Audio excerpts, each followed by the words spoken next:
Manage facilities. This facility booking phase is a complex one. There's a lot of moving pieces involved, which is why we have broken them down into multiple videos. One of the easiest first steps to do in terms of creating your facility booking structure and all of the moving pieces that are involved in creating facility booking contracts would be to create your facilities in the system. To enter a facility, go to Facilities and Manage Facilities. A facility is everything that would be considered a bookable space. For instance, as pre-configured in the system, we've got 2 courts, a main hall, a multi-purpose room. You could have a fitness complex that houses 2 rinks, both ice in the winter months, and then it becomes dry floor in the summer months. You may have a pool, a fitness center, a walking track, meeting rooms, so on and so forth. Now, while they may all be at the same location, these are all separate facilities that are bookable. Now, even if you don't necessarily book the pool for private events, you will likely be hosting courses at that pool. For that reason, you'll want to create the pool facility so that you can attach it to courses once we get to that module. Let's go ahead and create an ice skating rink. We'll click New and enter all the information pertaining to this rink. Start by entering a name for the facility. Ice Rink A. The facility type is not a field that you have to manage. So you've got a number of facilities in your organization. You may want to be able to filter them out by facility type. This list can help you do that. If you are using this list, this filter will appear as you create your facility bookings. If you're not using this list for any of your facilities, then that filter will not appear when you do your facility bookings. Let's choose ice rink for this one. The stations is where you would attach the stations that have been configured back in phase 1. A station is anything that would have either a cash drawer attached to it, or a pin pad attached, or even a scanner. You can attach stations at this stage. However, once we complete our program registration phase, which will be the next phase we go into, we'll dive a little bit deeper into the stations and how to configure Perfect Minds so that a member can scan in to your facilities and be recognized as having a valid membership. Dependent facilities. This is where you can attach your facilities that are dependent on this one. For Ice Rink A, we won't have any dependent facilities, but there are situations where you may want to use and leverage the dependent facility. Let's look at a pool as an example. A pool would have to be created as multiple facilities because there's multiple bookable spaces or areas where courses can be offered in a pool. The first facility would be the full pool. Now say this pool had 6 lanes. Lane 1 would be a facility, so would lane 2, lane 3, lane 4, lane 5, and lane 6. You would have the shallow end and the deep end, which could also be booked for, say, diving courses. Now this one pool now has 9 different facilities. A lot of these will have dependencies. Now if we book lane 1, we could still book lane 2, 3, 4, 5, and 6 because they're not dependent on lane 1. Lane 1 is out of the way of lane 2 through 6. That said, lane 1 will prevent us from booking the full pool, the shallow end, and the deep end. If you were to book the shallow end, you would still be able to book the deep end. However, lanes 1 through 6, as well as the full pool, will not be bookable because the shallow end will prevent you from doing that. If your facility is lane 1, you'll have to set up the shallow end, the deep end, and the full pool as dependent facilities. Perfect Mind will let you book lane 1 and automatically block off the shallow end facility, the deep end, and the full pool as non-bookable spaces for that time. When you create your shallow end facilities, you will have to add lanes 1 through 6 as well as the full pool as dependent facilities. As Perfect Mind will do the same. Once you book the shallow end, lanes 1 through 6 as well as the full pool will show as being booked. Here's another example. If you have a banquet hall that is attached to a kitchen, perhaps the banquet hall and the kitchen have independent entrances. You may want to create a facility that is a combination of the two, a banquet hall plus kitchen. This scenario means that you would have to create 3 different facilities: the banquet hall, the kitchen, and the banquet hall and kitchen. In this case, your banquet hall plus kitchen facility would have 2 dependent facilities, the banquet hall as well as the kitchen. When you create the banquet hall facility, your dependent facilities would be the banquet hall plus kitchen, but may or may not have the kitchen as a dependent facility, all depending on how your facility is set up. If your kitchen has an independent entrance, you may continue to allow bookings of the kitchen even though the banquet hall is booked. Going back to the Manage Facility page, you can enter a description for this facility. If you intend on publishing those facilities online, whether you allow customers to book them online or simply see the information pertaining to them, it's good to have a description entered about this facility.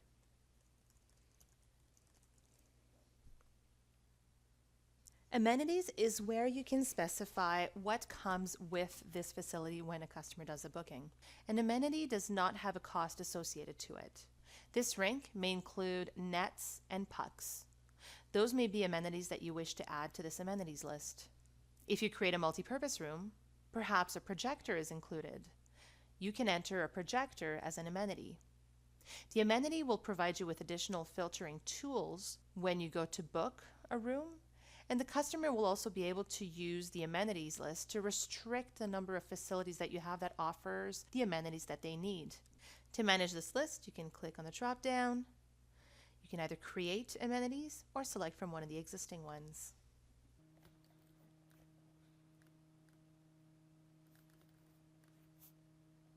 Enter the address for your facility. Conditions of use. You can enter conditions of use for this particular facility. The text that you have entered under the conditions of use would automatically be added to your facility agreements. You can specify a supervisor for this facility. A supervisor would have to be set up under the Manage Staff, which is located under More, Employees, and Manage Staff. If you set up a supervisor for this facility, you can enter their name here or otherwise leave it blank. You can specify a phone number and an email, and select which location this particular facility is located at.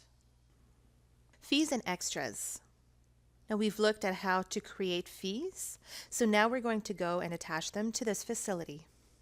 Before we go and attach the fee to this facility, we'll go and set up our multiple duration blocks. If you don't check this box for the multiple duration blocks, it means that Perfect Mind will only look at whatever value of time that you specify on the fee to allow you to do the booking. Let's use an example here of the fee that we set up in the previous video. We'll select the Perfect City Minor Hockey non-primetime fee and enter a rate of $120 per 60 minutes. Whenever a fee is configured per session, you'll have to specify a duration of time for this fee when you attach it to the facility or to the service. Now, what Perfect Mind will see when you go to create a booking using this Ice Rink A is that we only allow for a 60-minute booking. If you allow this particular facility to be booked in multiple 60-minute increments, say for a minimum of 1 hour all the way up to 10 hours in the day, you have to use the multiple duration blocks for Perfect Mind to understand. So let's check this box and configure a multiple duration block. The duration is the value of time that you allow your bookings for. Let's say our duration is 60 minutes. What that means is that you will only be able to do 60-minute increments booking. Even if we say that the minimum block is 1 and the maximum block is 10, the blocks will basically multiply this number by the duration. So the minimum block would be 1 times 60 minutes, which is an hour. The maximum would be 10 times 60 minutes, which would be 10 hours. We're saying that the duration is only 60 minutes, which means that we will not be able to book for 2.5 hours or 4.5 hours. If you want to be able to allow your bookings in half-hour increments, you want to make sure that your duration is set to 30 minutes. Likewise, if you allow a booking for 2 hours and 15 minutes, you'll want to make sure that your duration is 15 minutes. Now your minimum blocks and maximum blocks will have to take that duration value in consideration. If the minimum blocks is 1, you would be able to do a 15-minute booking. Now, if you were to leave this as is, with the fee entered here, even though you're saying $120 per 60 minutes is your rate, but you are allowing a minimum block of 15 minutes, Perfect Mind will grab your rate, which is per 60 minutes, and will divide it by 4 to give you the actual rate for a 15-minute booking. The rate would be $30. All of these values work together. If you don't use the multiple duration blocks, you'll only be able to do a 1-hour booking. If you do use multiple duration blocks, the duration of minutes will determine what kind of duration of time you can do your bookings for. Perhaps the minimum booking is for an hour, but from that point on, all the way up to 10 hours, you allow 15-minute increments. So you'll have to do 40 as your maximum blocks. 4 times 15 will equal your 10 hours. The minimum blocks and the maximum blocks are for staff members. If you say that the maximum blocks is 40 times 15, which is your 10 hours, then a staff member will only be able to book up to 10 hours. Now, if that staff member is a global administrator of the system, they will have the ability to go above that 10 hours. If you allow clients to do bookings online, however, you may want to change the minimum and the maximum. Perhaps they can only do a 2-hour booking at a minimum. We would change this online minimum block to 8. 8 times 15 minutes is your 2 hours. Maybe the maximum blocks is only 4 hours, in which case we would change this to 16. You can specify the tax, as we've done previously, and you can enter here as many fees as you want. We'll add a fee of prime time rate, as we've already added the non-prime time, and we'll say that this one is $100 per 60 minutes. Now you can check this tax included checkbox if the tax is to be included in this rate, or not if it's meant to be added on top. If you are planning on allowing this facility to be reserved online, you want to make sure that the online checkbox is selected. The fee range is where you can enter a minimum charge for a specific duration when you're booking this facility. For instance, from 0 minutes to 2 hours, regardless of how long a customer books this facility for, they have to pay for a minimum of 2 hours. You can set this up here within the fee range. Please note that the fee range will not work online and only works for staff members making the booking. The last piece of your fees and duration are the extras. This is where you can add an extra as we've created it in the previous module. Say you want to add an equipment on top of this booking. Let's say we add the insurance fee. The fee will come up as $0 because that's what we had specified in the previous module. When you add the insurance fee to your booking, you will have the ability to change the fee rate. You can determine whether this fee is available online and if it is a required extra fee. In some cases, you may have an extra on top of a booking that will be required. In the case of an ice rink, perhaps you charge an extra fee for a flood. That fee might become required, in which case, if you check this box, the extra will automatically be added to your booking. If you want that extra to be added to all bookings made online, you'll want to make sure to enter a dollar value, as customers will not be able to enter their own dollar amount for this rate. So for extras that are available online, this particular scenario would not work. Features pertain mostly to campgrounds. If you're setting up campsites, you'd want to be able to select which loop the campsite belongs to, how many people you allow on it, number of vehicles, the width, the length, and so on and so forth. A separate video will be created on how to set up campgrounds. This is where we will go through this feature in greater detail. For most facilities, however, the features does not need to be filled out. The booking setup. This booking setup is where you will specify whether this facility is available to be booked online or only staff facing. There are 4 tiers that are available in terms of the online option. Now, of course, if you choose to show to staff only, this will not matter because this facility will not be able to be seen online. If you want this facility to be displayed online, you'll have to select public. Now, the 4 tiers are allow reservation, reservation with approval, show facility info and availability, and the show facility info. Allow reservation means that a member of the public or a client will be able to do a booking from A to Z, from selecting their facility to the duration of the booking, all the way through payment. Allow reservation with approval will allow the customer to do the same thing. However, the booking won't be considered firmed until a staff member confirms it or approves it. The bookings that are made as allow reservation with approval would show up under the facility and the pending reservation screen. Next, we have show facility info and availability, which means that a customer can see information pertaining to the facility, such as the operational hours, a photo if you've uploaded one, as well as a calendar view of all the available time slots. It's worth noting that the availability calendar will not show the actual bookings that are in place. Lastly is show facility info. That means that there is no availability calendar, strictly a picture of the facility, the address, and the operational hours. If you've entered a description for the facility, that will also show up on the facility info. In this example, we'll allow reservation for this facility. The next few fields pertain specifically to the availability calendar. If you allow reservation, you have to mention what is the minimum numbers of days in advance you allow that reservation to go through, maximum days in advance, as well as the calendar display days. Minimum days in advance means how many days from now do you allow a customer to do a booking online? Let's say we enter 7. This means that a customer will not be able to do a booking online for this facility for the next 7 days. While the customer is not able to do a booking, what do you want to call this button? By default, we have call to reserve. You can enter a phone number, you can enter a different name for this button. The maximum days in advance is how far into the future do you allow a customer to do a booking? Let's say 30. The button label, by default, will be called reserve. You can call it anything else you'd want by entering your own custom word. The calendar display days is how far into the future do you want to allow the customer to see the availability of this calendar.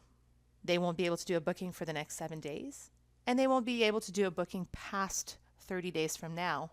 But perhaps you still want to display half a year's worth of the availability for this calendar, even if they're not able to do a booking. For the remaining days, all the way up to 180, what do you want to call that button label? Now, to give you an idea of what this will look like online, we'll jump to a facility widget, which we haven't looked at how to set up yet, but I just want to demonstrate what these values actually translate to from a customer perspective with the online widget. I'll jump into another tab where the widget is open for the Arena Ice calendar. Ice Rink A is the facility that we are creating. I'll hit choose. Now, just to show you quickly what this means, this is what a customer would see when they go to do a booking of a facility online. The online booking setup, which I've set to minimum 2 hours, maximum 4 hours, is accurately reflected here. It also shows me all the 15-minute increments. You also have to mention how many people will attend. Enter a value here. But this is what the values that we've indicated at the bottom of the facility setup mean. Minimum days in advance means that starting now with the button label call to reserve, I can't click on them to do a booking. The minimum days in advance will allow me to start my first booking on Wednesday, October 7th, which is exactly 7 days from now. Because I've selected 4 hours as my booking time, if I was to click on reserve in this case, I would have a 4-hour block booked as a customer, which I can then proceed to reserve and complete my reservation. Now, the next value was the maximum days in advance. We mentioned 30. Now, if I jump forward, I will be able to book this facility up until 30 days from now. Now, for the next 180 days after that, we will still see this call to reserve button label, which is the default button label that shows up in the system, where we will be able to see the availability of this calendar, but won't be able to book. We'll go back to the facility. and confirm those values. Show to public, allow reservation. Minimum days in advance is 7 days, max is 30, and we can display up to 180 days. Once the setup of your facility is complete, click Save. There is one more piece that needs to be configured once the facility is created, and that's the operational hours. We've already entered operational hours at the organization level back in phase 1. We then went ahead and created operational hours for the locations. That means that if you don't enter operational hours on this specific facility, the facility availability will depend on whatever was configured on the location itself. That means that the hours I've entered for the PM Sports Complex location will prevail in determining what hours we allow the booking for this particular facility. Now, while the location may have specific business hours, this does not necessarily reflect the hours that we allow for booking of a specific facility. We recommend setting up operational hours directly on the facility so that the hours accurately reflect online, and to allow staff members to do bookings past the operational hours for the location. You can either click on operational hours or scroll all the way down. Now, to demonstrate the online booking setup or the widget, I entered a 12 a.m. to 12 a.m. operational hours. So I'm going to go ahead and delete that and create new operational hours. Scroll back down, and next to operational hours, click New.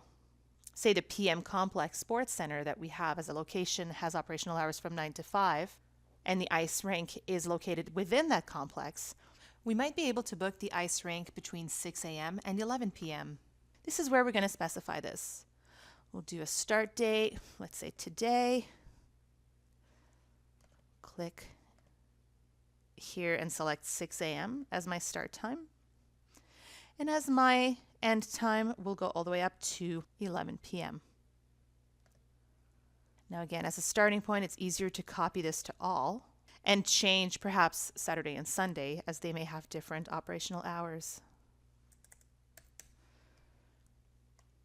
And once your operational hours are entered, hit save. And we now see 2 line items, one for Monday through Friday from 6 a.m. to 11 p.m. and one from Saturday and Sunday from 6 a.m. to 9 p.m.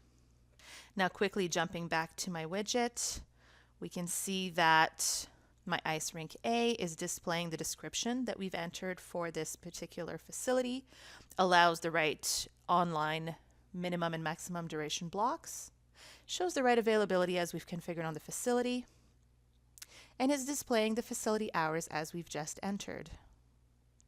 If this address was recognized as a real address, you would see a map, much like Google Map, that would display where this particular facility is.